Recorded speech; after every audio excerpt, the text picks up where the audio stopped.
Hello guys, welcome back to my channel. চলে এসেছি আজকে একটি রান্নার ভিডিও নিয়ে।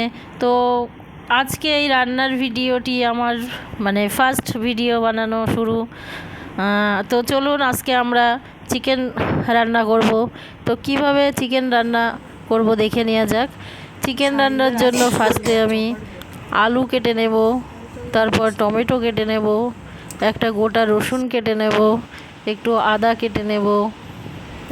এগুলোই কাটা হয়ে গেলে মিক্সচার গ্রাইন্ডে পেস্ট করে নেব।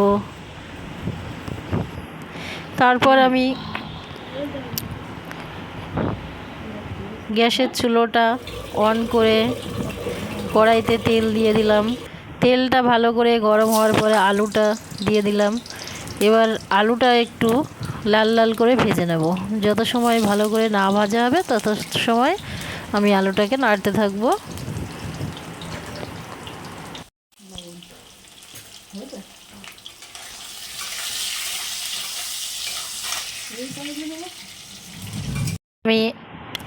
আমি আলুগুলোকে তুলে রাখলাম একটা পাত্রে। তারপর কড়াইতে আর একটু তেল দিয়ে দিলাম, দিয়ে তেজপাতা আর শুকনো লঙ্কা দিয়ে দিলাম। এরপর আমি মাংসটাকে একটু হলুদ গুঁড়ো মাখিয়ে নিলাম, দিয়ে এবার দেখুন তেলটা গরম হয়ে গেছে। তো তেলের ভিতরে আমি ফার্স্টে পেঁয়াজ কুচিটা দিয়ে দিলাম। এরপর একটু নাড়াচাড়া করে রসুন কুচিটা দিয়ে দেব। এবার আমি রসুন পেস্টটা দিয়ে দিলাম, দিয়ে আবার নাড়তে থাকবো। এবার আমি টমেটো পেস্ট দিয়ে দিলাম 2.5 চামচ। তারপরে নাড়তে থাকবো, এটা ভালো করে মশলাটা কষতে থাকবো। এরপর আদা দিলাম 1 চামচ, দিয়ে আমি মশলাটা ভালো করে কষে নিলাম। লবণ দিয়ে দিলাম 1 চামচ। এবার আমি নেড়ে নেব, মশলাটা ভালো করে কষিয়ে নেব। তারপরে মশলাটা কষানোর আগে একটু হলুদ গুঁড়ো দিয়ে দেবো। হলুদটা যদি ফার্স্টে দিই তাহলে পুড়ে যাবে, ওই জন্য একটু দেরিতে দিলাম। এরপর একটু বাড়িতে থাকা লঙ্কা গুঁড়ো দিয়ে দিলাম। আমি মিক্সচার গ্রাইন্ডে পেস্ট করে নিয়েছিলাম লঙ্কাটা। তো এবার একটু ওই কাশ্মীরি লাল মরিচের গুঁড়ো দিয়ে দিলাম। তারপর আবার মশলাটা নাড়তে থাকলাম, দিয়ে মশলাটা ভালো করে কষতে থাকলাম। কষে নিয়ে মশলাটা এরপর মাংসটা দিয়ে দেব। এবার মাংসটা দেয়া হয়ে গেলে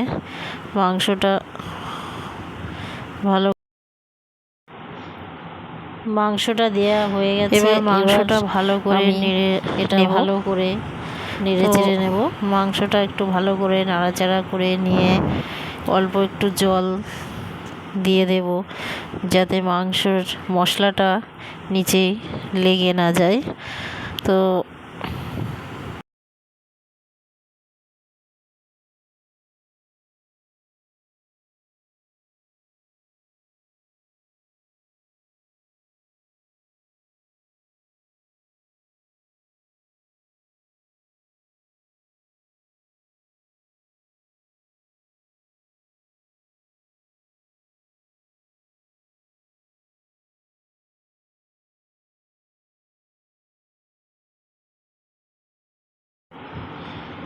তারপর আমি একটু জল দিয়ে দেব, মশলাটা যাতে নিচে পুড়ে না যায়। হালকা করে একটু জল দিলাম, দিয়ে আবার একটু নেড়ে দিলাম, দিয়ে আলুগুলো দিয়ে দিলাম। তারপর আবার নাড়তে থাকলাম। এরপর মাংস থেকে জল বেরিয়েছে একটু, তারপর ঢাকা দিয়ে দিলাম।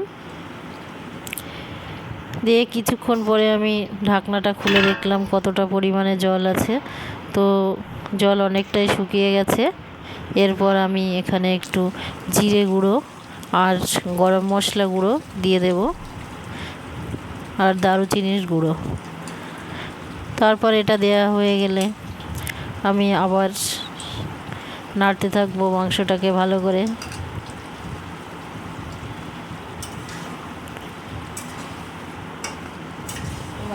এবার মাংসটা ভালো করে কষিয়ে নিচ্ছি। মাংসটাকে ভালো করে কষানো হয়ে গেলে জল দিয়ে দেব। জল দিয়ে দিলাম। আপনারা যেমন ঝোল খাবেন তেমনটা রাখবেন। আমি এখানে খুব ঝোল রাখবো না মাংসতে, তার কারণ পোলট্রির মাংসতে তেমন ঝোল ভালো লাগে না। তারপর ঢাকা দিয়ে দিলাম। কিছুক্ষণ পর আমি ঢাকনাটা তুলে নিলাম, নিয়ে মাংসটা দেখলাম প্রায় হয়ে এসছে। এরপর আমি নামিয়ে দেব মাংসটা।